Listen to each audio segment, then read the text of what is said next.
Chapter 4. Contents. The food question. Objections to paraffin oil as an atmosphere. Advantages of cheese as a travelling companion.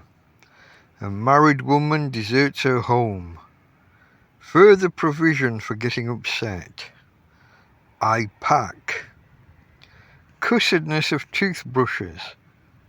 George and Harris pack. Awful behaviour of Montmorency. We retire to rest. Chapter 4. Proper. Then we discussed the food question. George said, begin with breakfast. George is so practical. Now for breakfast we shall want a frying pan. Harris said it was indigestible, but we merely urged him not to be an ass, and George went on. A teapot and a kettle and a methylated spirit stove. No oil, said George with a significant look, and Harris and I agreed. We had taken up an oil stove once, but never again. It had been like living in an oil shop that week. It oozed. I never saw such a thing as paraffin oil is to ooze. We kept it in the nose of the boat, and from there it oozed down to the rudder, impregnating the whole boat and everything in it on its way, and it oozed over the river, and saturated the scenery, and spoilt the atmosphere. Sometimes a westerly oily wind blew, and at other times an easterly oily wind. And sometimes it blew a northerly oily wind, and maybe a southerly oily wind. But whether it came from the Arctic snows, or was raised in the waste of the desert sands, it came alike to us, laden with the fragrance of paraffin oil. And that oil oozed up and ruined the sunset. And as for the moonbeams, they positively reeked of paraffin. We tried to get away from it at Marlow. We left the boat by the bridge and took a walk through the town to escape it, but it followed us. The whole town was full of oil. We passed through the churchyard, and it seemed as if the people had been buried in oil. The high street stunk of oil. We wondered how people could live in it, and we walked miles upon miles out Birmingham way. But it was no use. The country was steeped in oil. At the end of that trip, we met together at midnight in a lonely field, under a blasted oak, and took an awful oath. We had been swearing for a whole week about the thing in an ordinary, middle-class way, but this was a swell affair. An awful oath never to take paraffin oil with us in a boat again. Except, of course, in case of sickness. Therefore, in the present instance, we confined ourselves to methylated spirit. Even that is bad enough. You get methylated pie and methylated cake, but methylated spirit is more wholesome when taken into the system in large quantities than paraffin oil. For other breakfast things, George suggested eggs and bacon, which were easy to cook, cold meat, tea, bread and butter, and jam. For lunch, he said, we could have biscuits, cold meat, bread and butter, and jam, but no cheese. Cheese, like oil, makes too much of itself. It wants the whole boat to itself. It goes through the hamper and gives a cheesy flavour to everything else. You can't tell whether you are eating apple pie or German sausage or strawberries and cream. It all seems cheese. There is too much odour about cheese. I remember a friend of mine buying a couple of cheeses at Liverpool. Splendid cheeses. They were ripe and mellow and with 200 horsepower sent about them that might have been warranted to carry 3 miles and knock a man over at 200 yards. I was in Liverpool at the time, and my friend said that if I didn't mind, he would get me to take them back with me to London, as he should not be coming up for a day or two himself, and he did not think the cheeses ought to be kept much longer. "Oh, with pleasure, dear boy," I replied, "with pleasure." I called for the cheeses and took them away in a cab. It was a ramshackle affair, dragged along by a knock-kneed, broken-winded somnambulist, which his owner, in a moment of enthusiasm, during conversation, referred to as a horse. I put the cheeses on the top, and we started off at a shamble that would have done credit to the swiftest steamroller ever built, and all went merry as a funeral bell until we turned the corner. There, the wind carried a whiff from the cheeses full on to our steed. It woke him up, and with a snort of terror he dashed off at 3 miles an hour. The wind still blew in his direction, and before we reached the end of the street, he was laying himself out at a rate of nearly 4 miles an hour, leaving the cripples and stout ladies simply nowhere. It took 2 porters as well as the driver to hold him in at the station, and I do not think they would have done it even then had not one of the men had the presence of mind to put a handkerchief over his nose and light a bit of brown paper. I took my ticket and marched proudly up the platform with my cheeses, the people falling back respectfully on either side. The train was crowded, and I had to get into a carriage where there were already 7 other people. One crusty old gentleman objected, but I got in notwithstanding, and put in my cheeses upon the rack, squeezed down with a pleasant smile, and said it was a warm day. A few moments passed, and the old gentleman began to fidget. "Very close in here," he said. "Quite oppressive," said the man next to him. And then they both began sniffing, and at the 3rd sniff they caught it right on the chest and rose up without another word and went out. And then a stout lady got up and said it was disgraceful that a respectable married woman should be harried about in this way, gathered up a bag and 8 parcels and went. The remaining 4 passengers sat for a while until a solemn-looking man in the corner, who, from his dress and general appearances, seemed to belong to the undertaker class, said it put him in mind of dead baby. And the other 3 passengers tried to get out of the door at the same time and hurt themselves. I smiled at the black gentleman and said I thought we were going to have the carriage to ourselves, and he laughed pleasantly and said that some people made such a fuss over a little thing. But even he grew strangely depressed after we had started, and so, when we reached Crewe, I asked him to come and have a drink. He accepted, and we forced our way into the buffet, where we yelled and stamped and waved our umbrellas for a quarter of an hour. Then a young lady came and asked us if we wanted anything. "What's yours?" I said, turning to my friend. "I'll have half a crown's worth of brandy, neat, if you please, miss," he responded. And he went off quietly after he had drunk it and got into another carriage, which I thought mean. From Crewe I had the compartment to myself, though the train was crowded.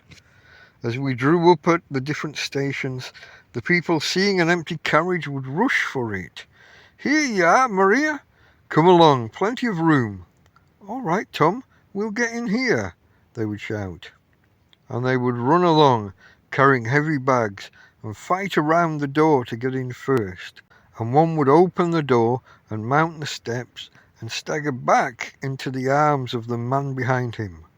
And they would all come and have a sniff, and then droop off and squeeze into other carriages, or pay the difference and go first class. From Euston I took the cheeses down to my friend's house. When his wife came into the room, she smelt round for an instant. Then she said, "What is it? Tell me the worst." I said, "It's cheeses. Tom bought them in Liverpool and asked me to bring them up with me." and I added I hoped she understood that it had nothing to do with me, and she said that she was sure of that, and that she would speak to Tom about it when he came back. My friend was detained in Liverpool longer than he expected, and 3 days later, as he hadn't returned home, his wife called upon me. She said, "What did Tom say about those cheeses?" I replied that he had directed they were to be kept in a moist place, and that nobody was to touch them. She said, "Nobody's likely to touch them. Had he smelt them?" I thought he had, and added that he seemed greatly attached to them. "You think he would be upset," she queried, "if I gave a man a sovereign to take them away and bury them?" I answered that I thought he would never smile again. An idea struck her. She said, "Do you mind keeping them for him? Let me send them round to you." "Madam," I replied, "for myself I like the smell of cheese, and the journey the other day with them from Liverpool I shall ever look upon as a happy ending to a pleasant holiday. But in this world we must consider others. The lady under whose roof I have the honour of residing is a widow, and for all I know, possibly an orphan too. She has a strong, I may say eloquent objection to being what she terms put upon. The presence of your husband's cheeses in her house she would, I instinctively feel, regard as put upon, and it shall never be said that I put upon the widow and the orphan."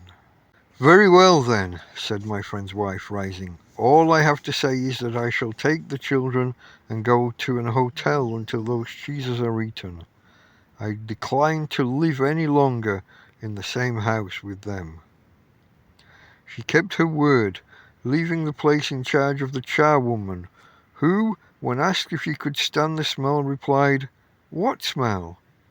and who, when taken close to the cheeses and told to sniff hard, said she could detect a faint odour of melons. It was argued from this that little injury could result to the woman from the atmosphere, and she was left. The hotel bill came to 15 guineas, and my friend, after reckoning everything up, found that the cheeses had cost him 8 and 6pence a pound. He said he dearly loved a bit of cheese, but it was beyond his means, so he determined to get rid of them. He threw them into the canal, but had to fish them out again as the bargemen complained. They said it made them feel quite faint, and after that he took them one dark night and left them in the parish mortuary. But the coroner discovered them and made a fearful fuss. He said it was a plot to deprive him of his living by waking up the corpses. My friend got rid of them at last by taking them down to a seaside town and burying them on the beach. It gained the place quite a reputation. Visitors said they had never noticed before how strong the air was, and weak-chested and consumptive people used to throng there for years afterwards. Fond as I am of cheese, therefore, I hold that George was right in declining to take any. "We shan't want any tea," said George. Harris's face fell at this.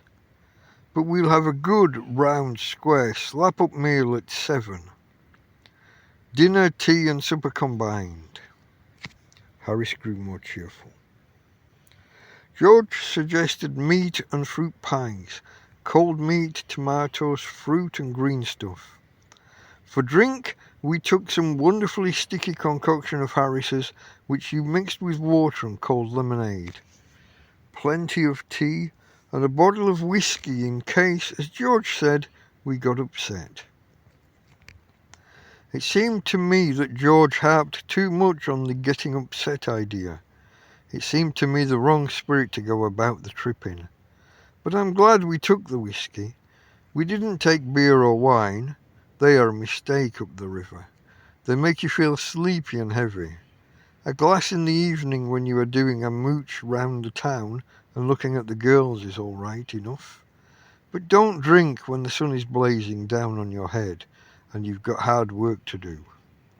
We made a list of the things to be taken, and a pretty lengthy one it was, before we parted that evening. The next day, which was Friday, we got them all together and met in the evening to pack. We got a big Gladstone for the clothes and a couple of hampers for the victuals and the cooking utensils. We moved the table up against the window, piled everything in a heap in the middle of the floor, and sat round and looked at it. I said I'd pack. I rather pride myself on my packing. Packing is one of those many things that I feel I know more about than any other person living. It surprises me myself sometimes how many of these subjects there are.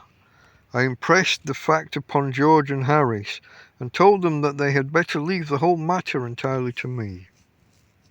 They fell into the suggestion with a readiness that had something uncanny about it. George put upon a pipe and spread himself over the easy-chair. Harris cocked his leg on the table and lit a cigar. This was hardly what I intended. What I had meant, of course, was that I should boss the job, and that Harris and George should potter about under my directions, I pushing them aside every now and then with, "Oh, you, here, let me do it. There you are, simple enough," really teaching them, as you might say. Their taking it in the way they did irritated me. There is nothing does irritate me more than seeing other people sitting about doing nothing when I'm working. I lived with a man once who used to make me mad that way. He would loll on the sofa and watch me doing things by the hour together, following me around the room with his eyes wherever I went. He said it did him real good to look at me messing about. He said it made him feel that life was not an idle dream to be gaped and yawned through, but a noble task, full of duty and stern work. He said he often wondered now how he could have done on before he met me, never having anybody to look at while they worked. Now, I'm not like that. I can't sit still and see another man slaving and working. I want to get up and superintend and walk around with my hand in my pocket and tell him what to do. It is my energetic nature. I can't help it. However, I did not say anything, but started the packing. It seemed a longer job than I had thought it was going to be, but I got the bag finished at last, and I sat on it and strapped it. "Ain't you going to put the boots in?" said Harris, and I looked round and found I had forgotten them. That's just like Harris. He couldn't have said a word until I got the bag shut and strapped up, of course. And George laughed, one of those irritating, senseless, chuckle-headed, crack-jawed laughs of his. They do make me so wild. I opened the bag and packed the boots in, and then, just as I was going to close it, a horrible idea occurred to me. Had I packed my toothbrush? I don't know how it is, but I never do know whether I've packed my toothbrush. My toothbrush is a thing that haunts me when I'm travelling and makes my life a misery. I dream that I haven't packed it, and wake up in cold perspiration, and get out of bed and hunt for it. And in the morning I pack it before I have used it, and have to unpack again to get it, and it's always the last thing I turn out of the bag, and then I repack and forget it, and have to rush upstairs for it at the last moment, and carry it to the railway station wrapped up in my pocket handkerchief. Of course I had to turn every mortal thing out now, and, of course, I could not find it. I rummaged the things up into much the same state that they must have been before the world was created, and when chaos reigned. Of course I found George's and Harris's 18 times over, but I couldn't find my own. I put the things back one by one, and held everything up and shook it. Then I found it inside a boot. I repacked once more. When I had finished, George asked if the soap was in. I said I didn't care a hang whether the soap was in or whether it wasn't, and I slammed the bag to and strapped it, and found that I had packed my tobacco pouch in it, and had to reopen it. I got shut up finally at 10:05 p.m, and then there remained the hampers to do. Harris said that we should be wanting to start in less than 12 hours' time, and thought that he and George had better do the rest, and I agreed and sat down, and they had a go. They began in a light-hearted spirit, evidently intending to show me how to do it. I made no comment. I only waited. When George is hanged, Harris will be the worst packer in this world. And I looked at the piles of plates and cups and kettles and bottles and jars and pies and stoves and cakes and tomatoes, etc., and felt that the thing would soon become exciting. It did. They started with breaking a cup. That was the first thing they did. They did that just to show you what they could do and to get you interested. Then Harris packed the strawberry jam on top of a tomato and squashed it, and they had to pick out the tomato with a teaspoon. And then it was George's turn, and he trod on the butter. I didn't say anything, but I came over and sat on the edge of the table and watched them. It irritated them more than anything I could have said. I felt that it made them nervous and excited, and they stepped on things and put things behind them, and then couldn't find them when they wanted them, and they packed the pies on the bottom and put heavy things on top and smashed the pies in. They upset salt over everything, and as for the butter, I never saw two men do more with 1 and 2pence worth of butter in my whole life than they did. After George had got it off his slipper, they tried to put it in the kettle. It wouldn't go in, and what was in wouldn't come out. No, it wouldn't go in, and what was in wouldn't come out. They did scrape it out at last and put it down on a chair, and Harry sat on it, and it stuck on him, and they went looking for it all over the room. "I'll take my oath I put it down on that chair," said George, staring at the empty seat. "I saw you do it myself not a minute ago," said Harris. Then they started round the room again looking for it, and then they met again in the centre and stared at one another. "Most extraordinary thing I ever heard of," said George. "So mysterious," said Harris. Then George got round at the back of Harris and saw it. "Why, here it is all the time," he exclaimed indignantly. "Where?" cried Harris, spinning round. "Stand still, can't you?" roared George, flying after him, and they got it off and packed it in the teapot. Montmorency was in it all, of course. Montmorency's ambition in life is to get in the way and be sworn at. If he can squirm in anywhere where he particularly is not wanted, and be a perfect nuisance, and make people mad, and have things thrown at his head, then he feels his day has not been wasted. To get somebody to stumble over him and curse him steadily for an hour is his biggest aim and object. And when he has succeeded in accomplishing this, his conceit becomes quite unbearable. He came and sat down on things just when they were wanted to be packed, and he laboured under the fixed belief that whenever Harris or George reached out their hand for anything, it was his cold damp nose that they wanted. He put his leg into the jam, and he worried the teaspoons, and he pretended that the lemons were rats and got into the hamper and killed 3 of them before Harris could land him with a frying pan. Harris said I encouraged him.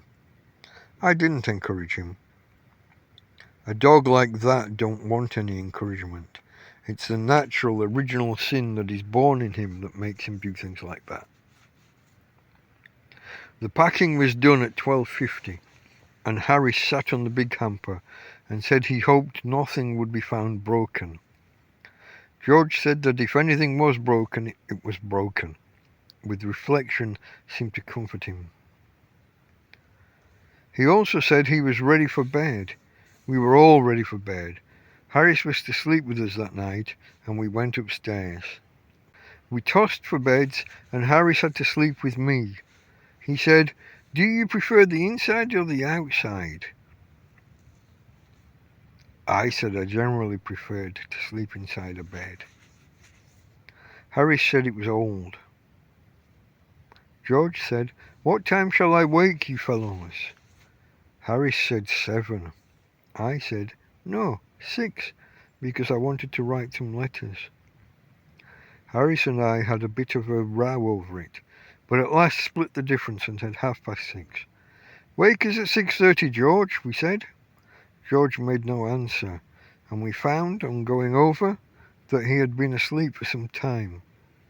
So we placed the bath where he could tumble into it on getting out in the morning, and went to bed ourselves.